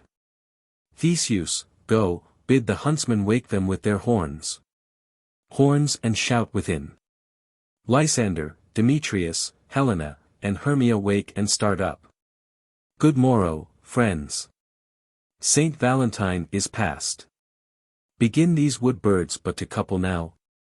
Lysander, pardon, my lord. Theseus, I pray you all, stand up. I know you two are rival enemies. How comes this gentle concord in the world? That hatred is so far from jealousy. To sleep by hate, and fear no enmity. Lysander, my lord, I shall reply amazedly. Half sleep, half waking, but as yet, I swear, I cannot truly say how I came here. But, as I think, for truly would I speak. And now do I bethink me, so it is. I came with Hermia hither, our intent was to be gone from Athens, where we might, without the peril of the Athenian law. Aegis, enough, enough, my lord. You have enough. I beg the law, upon his head. They would have stolen away, they would, Demetrius. Thereby to have defeated you and me. You of your wife and me of my consent. Of my consent that she should be your wife. Demetrius, my lord, fair Helen told me of their stealth. Of this their purpose hither to this wood. And I in fury hither followed them. Fair Helena in fancy following me. But, my good lord, I wot not by what power. But by some power it is, my love to Hermia. Melted as the snow, seems to me now. As the remembrance of an idol god. Which in my childhood I did dote upon. And all the faith, the virtue of my heart. The object and the pleasure of mine eye. Is only Helena. To her, my lord, was I betrothed ere I saw Hermia. But, like in sickness, did I loathe this food. But, as in health, come to my natural taste. Now I do wish it, love it, long for it. And will for evermore be true to it. Theseus, fair lovers, you are fortunately met. Of this discourse we more will hear anon. Aegis, I will overbear your will. For in the temple by and by with us, these couples shall eternally be knit. And, for the morning now is something worn. Our purposed hunting shall be set aside. Away with us to Athens, 3 and 3. We'll hold a feast in great solemnity. Come, Hippolyta. Exeunt Theseus, Hippolyta, Aegis, and train. Demetrius, these things seem small and undistinguishable. Hermia, methinks I see these things with parted eye. When everything seems double. Helena, so methinks. And I have found Demetrius like a jewel. Mine own, and not mine own. Demetrius, are you sure that we are awake? It seems to me that yet we sleep, we dream. Do not you think? The Duke was here, and bid us follow him. Hermia, yeah, and my father. Helena, and Hippolyta. Lysander, and he did bid us follow to the temple. Demetrius, why, then, we are awake, let's follow him. And by the way let us recount our dreams. Exeunt. Bottom, awaking, when my cue comes, call me, and I will answer. My next is, most fair Pyramus. Hi-ho. Peter Quince. Flute, the bellows mender. Snout. The tinker. Starveling. God's my life, stolen hence, and left me asleep. I have had a most rare vision. I have had a dream, past the wit of man to say what dream it was. Man is but an ass, if he go about to expound this dream. Methought I was there. Is no man can tell what. Methought I was, and. Methought I had, but man is but a patched fool, if he will offer to say what methought I had. The eye of man hath not heard, the ear of man hath not seen, man's hand is not able to taste, his tongue to conceive, nor his heart to report, what my dream was. I will get Peter Quince to write a ballad of this dream, it shall be called Bottom's Dream, because it hath no bottom. And I will sing it in the latter end of a play, before the Duke. Peradventure, to make it the more gracious, I shall sing it at her death. Exit. Scene 2. Athens. Quince's house. Enter Quince, flute, snout, and starveling. Quince, have you sent to Bottom's house? Is he come home yet? Starveling, he cannot be heard of. Out of doubt he is transported. Flute, if he come not, then the play is marred, it goes not forward, doth it? Quince, it is not possible, you have not a man in all Athens able to discharge Pyramus but he. Flute, no, he hath simply the best wit of any handicraft man in Athens. Quince, yea, and the best person too, and he is a very paramour for a sweet voice. Flute, you must say, paragon, a paramour is, God bless us, a thing of naught. Enter Snug. Snug, masters, the Duke is coming from the temple, and there is 2 or 3 lords and ladies more married. If our sport had gone forward, we had all been made men. Flute, O sweet bully Bottom. Thus hath he lost 6pence a day during his life, he could not have escaped 6pence a day, and the Duke had not given him 6pence a day for playing Pyramus, I'll be hanged. He would have deserved it, 6pence a day in Pyramus, or nothing. Enter Bottom. Bottom, where are these lads? Where are these hearts? Quince, Bottom. O most courageous day! O most happy hour! Bottom, masters, I am to discourse wonders, but ask me not what, for if I tell you, I am no true Athenian. I will tell you everything, right as it fell out. Quince, let us hear, sweet Bottom. Bottom, not a word of me. All that I will tell you is, that the Duke hath dined. Get your apparel together. Good strings to your beards, new ribbons to your pumps, meet presently at the palace, every man look o'er his part, for the short and the long is, our play is preferred. In any case, let Thisbe have clean linen. And let not him that plays the lion pare his nails, for they shall hang out for the lion's claws. And, most dear actors, eat no onions, nor garlic, for we are to utter sweet breath, and I do not doubt but to hear them say, it is a sweet comedy. No more words, away. Go, away. Exeunt. Act 5. Scene 1. Athens. The palace of Theseus. Enter Theseus, Hippolyta, Philostrate, lords and attendants. Hippolyta, 'tis strange my Theseus, that these lovers speak of. Theseus, more strange than true, I never may believe these antique fables, nor these fairy toys. Lovers and madmen have such seething brains, such shaping fantasies, that apprehend more than cool reason ever comprehends. The lunatic, the lover and the poet are of imagination all compact. One sees more devils than vast hell can hold. That is, the madman, the lover, all as frantic, sees Helen's beauty in a brow of Egypt. The poet's eye, in fine frenzy rolling, doth glance from heaven to earth, from earth to heaven. And as imagination bodies forth The forms of things unknown, the poet's pen turns them to shapes and gives to airy nothing a local habitation and a name.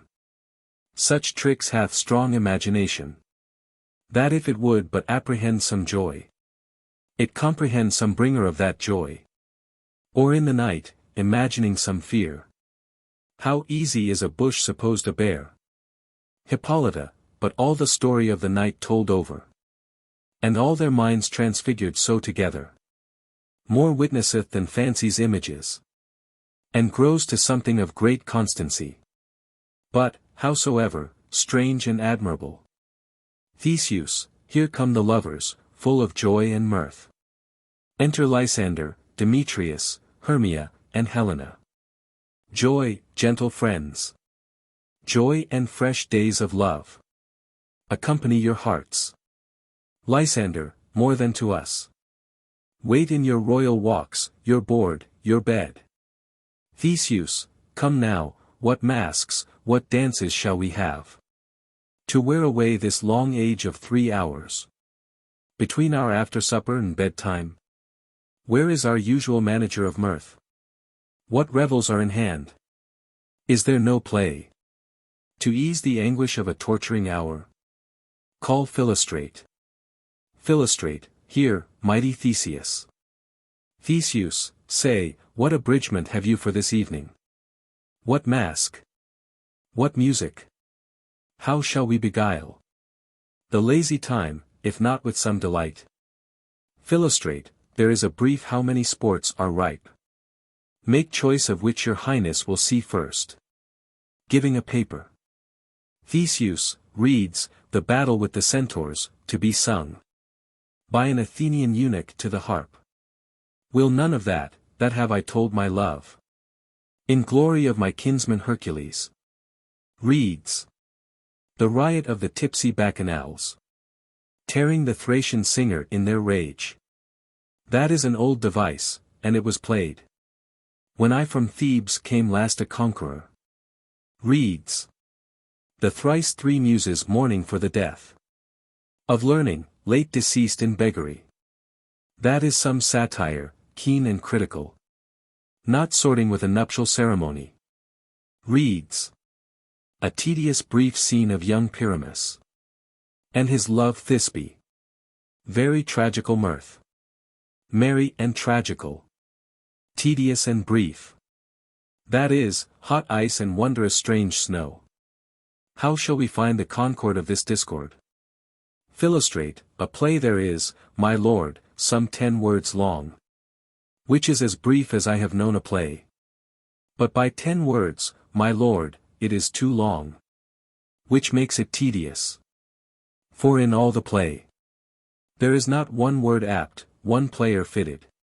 And tragical, my noble lord, it is. For Pyramus therein doth kill himself. Which, when I saw rehearsed, I must confess, made mine eyes water.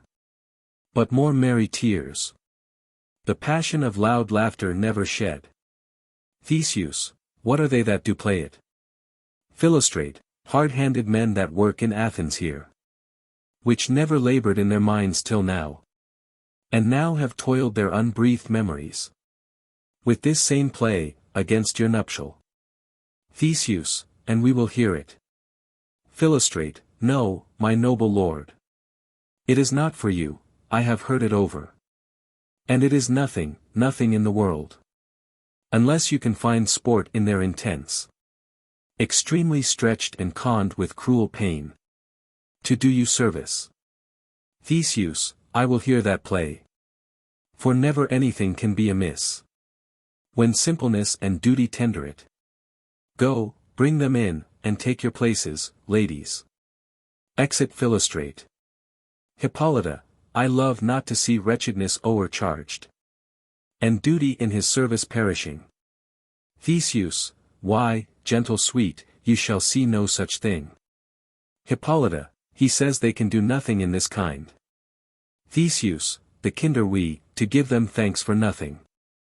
Our sport shall be to take what they mistake. And what poor duty cannot do, noble respect takes it in might, not merit. Where I have come, great clerks have purposed to greet me with premeditated welcomes. Where I have seen them shiver and look pale, make periods in the midst of sentences, throttle their practiced accent in their fears, and in conclusion dumbly have broke off, not paying me a welcome. Trust me, sweet. Out of this silence yet I picked a welcome. And in the modesty of fearful duty, I read as much as from the rattling tongue of saucy and audacious eloquence. Love, therefore, and tongue-tied simplicity, in least speak most, to my capacity. Re-enter Philostrate. Philostrate, so please your grace, the prologue is addressed. Theseus, let him approach. Flourish of trumpets. Enter Quince for the prologue. Prologue. If we offend, it is with our good will. That you should think, we come not to offend, but with good will, to show our simple skill. That is the true beginning of our end. Consider then we come but in despite. We do not come as minding to contest you. Our true intent is all for your delight. We are not here that you should here repent you. The actors are at hand, and by their show you shall know all that you are like to know. Theseus, this fellow doth not stand upon points. Lysander, he hath writ his prologue like a rough colt, he knows not the stop. A good moral, my lord, it is not enough to speak, but to speak true. Hippolyta, indeed he hath played on his prologue like a child. On a recorder, a sound, but not in government. Theseus, his speech, was like a tangled chain. Nothing impaired, but all disordered. Who is next? Enter Pyramus and Thisbe, wall, moonshine, and lion. Prologue. Gentles, perchance you wonder at this show. But wonder on, till truth make all things plain. This man is Pyramus, if you would know. This beauteous lady Thisbe is certain. This man, with lime and rough cast, doth present wall, that vile wall which did these lovers sunder. And through wall's chink, poor souls, they are content to whisper. At the which let no man wonder. This man, with lantern, dog, and bush of thorn, presenteth moonshine, for, if you will know, by moonshine did these lovers think no scorn to meet at Ninus' tomb, there to woo. This grisly beast, which Lion hight by name, the trusty Thisbe, coming first by night, did scare away, or rather did affright. And, as she fled, her mantle she did fall, which Lion vile with bloody mouth did stain. Anon comes Pyramus, sweet youth and tall, and finds his trusty Thisbe's mantle slain.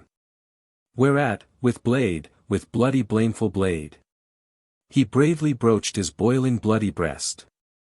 And Thisbe, tarrying in mulberry shade, his dagger drew, and died. For all the rest, let lion, moonshine, wall, and lovers twain at large discourse, while here they do remain. Exeunt prologue, Thisbe, lion, and moonshine. Theseus, I wonder if the lion be to speak. Demetrius, no wonder, my lord, one lion may, when many asses do. Wall, in this same interlude it doth befall, that I, one snout by name, present a wall. And such a wall, as I would have you think, that had in it a crannied hole or chink, through which the lovers, Pyramus and Thisbe, did whisper often very secretly. This loam, this rough cast and this stone doth show that I am that same wall. The truth is so. And this the cranny is, right and sinister, through which the fearful lovers are to whisper. Theseus, would you desire lime and hair to speak better? Demetrius, it is the wittiest partition that ever I heard. Discourse, my lord. Enter Pyramus. Theseus, Pyramus draws near the wall, silence. Pyramus, O grim-looked knight! O night with hue so black! O night, whichever art when day is not! O night, O night! Alack, alack, alack! I fear my Thisbe's promise is forgot. And thou, O wall, O sweet, O lovely wall, that standst between her father's ground and mine. Thou wall, O sweet and lovely wall, show me thy chink, to blink through with mine eyne. Wall holds up his fingers. Thanks, courteous wall, Jove shield thee well for this. But what see I? No Thisbe do I see. O wicked wall, through whom I see no bliss. Cursed be thy stones for thus deceiving me. Theseus, the wall, methinks, being sensible, should curse again. Pyramus, no, in truth, sir, he should not. Deceiving me. Is Thisbe's cue, she is to enter now, and I am to spy her through the wall. You shall see, it will fall pat as I told you. Yonder she comes. Enter Thisbe. Thisbe, O wall, full often hast thou heard my moans, for parting my fair Pyramus and me. My cherry lips have often kissed thy stones. Thy stones with lime and hair knit up in thee. Pyramus, I see a voice, now will I to the chink to spy, and I can hear my Thisbe's face. Thisbe. Thisbe, my love thou art, my love I think. Pyramus, think what thou wilt, I am thy lover's grace. And, like Lysander, am I trusty still. Thisbe, and I like Helen, till the fates me kill. Pyramus, not Shaphalus to Procrus was so true. Thisbe, as Shaphalus to Procrus, I to you. Pyramus, oh kiss me through the whole of this vile wall. Thisbe, I kiss the wall's whole, not your lips at all. Pyramus, wilt thou at Ninny's tomb meet me straightway? Thisbe, tide life, tide death, I come without delay. Exeunt Pyramus and Thisbe. Wall, thus have I, wall, my part discharged so. And, being done, thus wall away doth go. Exit. Theseus, now is the mural down between the two neighbors. Demetrius, no remedy, my lord, when walls are so wilful to hear. Without warning. Hippolyta, this is the silliest stuff that ever I heard. Theseus, the best in this kind are but shadows, and the worst are no worse, if imagination amend them. Hippolyta, it must be your imagination then, and not theirs. Theseus, if we imagine no worse of them than they of themselves, they may pass for excellent men. Here come two noble beasts in, a man and a lion. Enter Lion and Moonshine.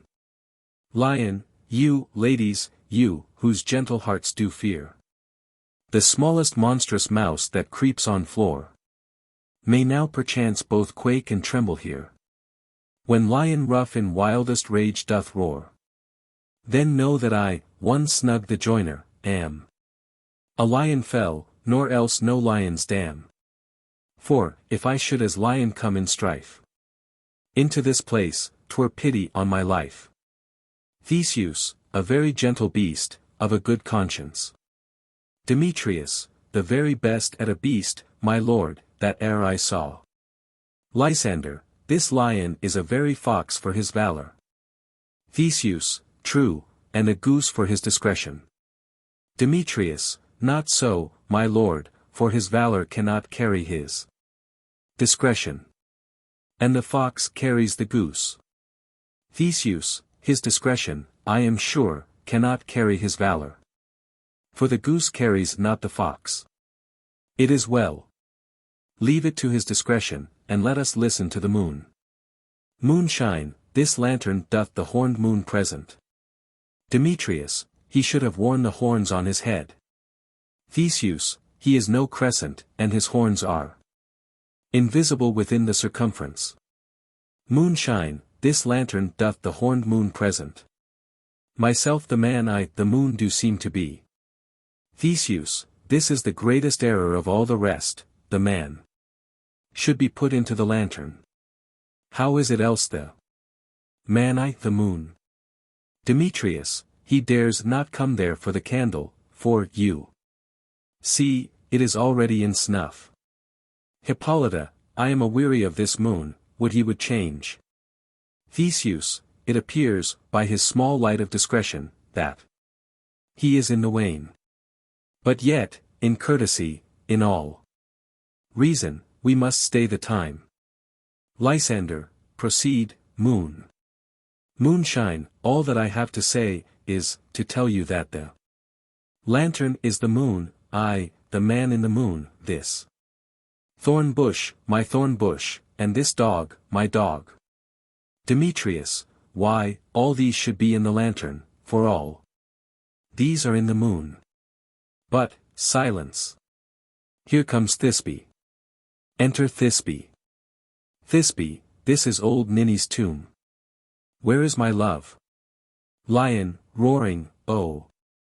Thisbe runs off. Demetrius, well roared, lion. Theseus, well run, Thisbe. Hippolyta, well shown, moon. Truly, the moon shines with a good grace. The lion shakes Thisbe's mantle, and exit. Theseus, well moused, lion. Lysander, and so the lion vanished. Demetrius, and then came Pyramus. Enter Pyramus. Pyramus, sweet moon, I thank thee for thy sunny beams. I thank thee, moon, for shining now so bright. For, by thy gracious, golden, glittering gleams, I trust to take of truest Thisbe's sight. But stay, O spite! But mark, poor knight! What dreadful dole is here? Eyes, do you see? How can it be? O dainty duck! O dear! Thy mantle good! What, stained with blood? Approach, ye furies fell! O fates, come, come! Cut thread and thrum! Quail, crush, conclude, and quell. Theseus, this passion, and the death of a dear friend, would go near to make a man look sad. Hippolyta, beshrew my heart, but I pity the man. Pyramus, O wherefore, nature, didst thou lions frame? Since lion vile hath here deflowered my dear. Which is no which was the fairest dame. That lived, that loved, that liked, that looked with cheer. Come, tears, confound out, sword, and wound the pap of Pyramus. I, that left pap, where heart doth hop, stabs himself. Thus die I, thus. Now am I dead. Now am I fled. My soul is in the sky. Tongue, lose thy light. Moon, take thy flight. Exit moonshine. Now die. Dies. Demetrius, no die, but an ace, for him, for he is but one. Lysander, less than an ace, man, for he is dead, he is nothing. Theseus, with the help of a surgeon he might yet recover, and prove an ass. Hippolyta, how chance moonshine is gone before Thisbe comes back and finds her lover. Theseus, she will find him by starlight. Here she comes, and her passion ends the play. Re-enter Thisbe. Hippolyta, methinks she should not use a long one for such a Pyramus, I hope she will be brief. Demetrius, a mote will turn the balance, which Pyramus, which Thisbe, is the better, he for a man, God warrant us. She for a woman, God bless us. Lysander, she hath spied him already with those sweet eyes. Demetrius, and thus she means, videlicet. Thisbe, asleep, my love. What, dead, my dove? O Pyramus, arise. Speak. Quite dumb. Dead. A tomb must cover thy sweet eyes. These my lips. This cherry nose. These yellow cowslip cheeks. Are gone, are gone. Lovers, make moan. His eyes were green as leeks. O sisters three. Come, come to me. With hands as pale as milk. Lay them in gore. Since you have shore. With shears his thread of silk. Tongue, not a word. Come, trusty sword. Come, blade, my breast imbrue. Stabs herself. And, farewell, friends. Thus Thisbe ends. Adieu, adieu, adieu. Dies. Theseus, moonshine and lion are left to bury the dead. Demetrius, eye, and wall too. Bottom, starting up, no assure you, the wall is down that. Parted their fathers. Will it please you to see the epilogue, or to hear a burgomask dance between two of our company? Theseus, no epilogue, I pray you, for your play needs no excuse. Never excuse, for when the players are all dead, there needs none to be blamed. Marry, if he that writ it had played Pyramus and hanged himself in Thisbe's garter, it would have been a fine tragedy, and so it is, truly, and very notably discharged. But come, your burgomask, let your epilogue alone. A dance. The iron tongue of midnight hath told 12. Lovers, to bed, 'tis almost fairy time. I fear we shall outsleep the coming morn.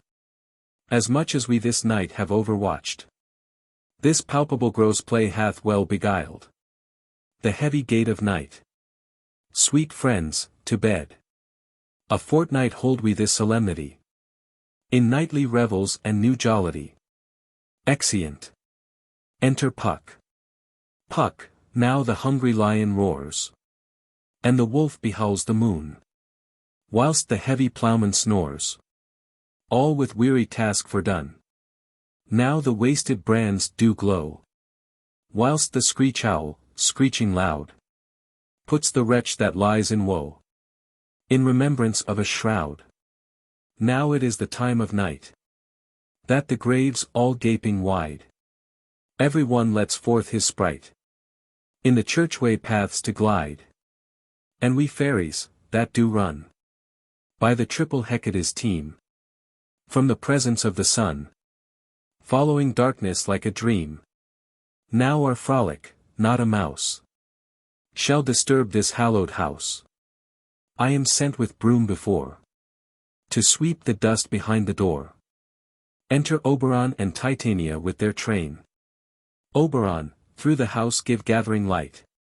By the dead and drowsy fire.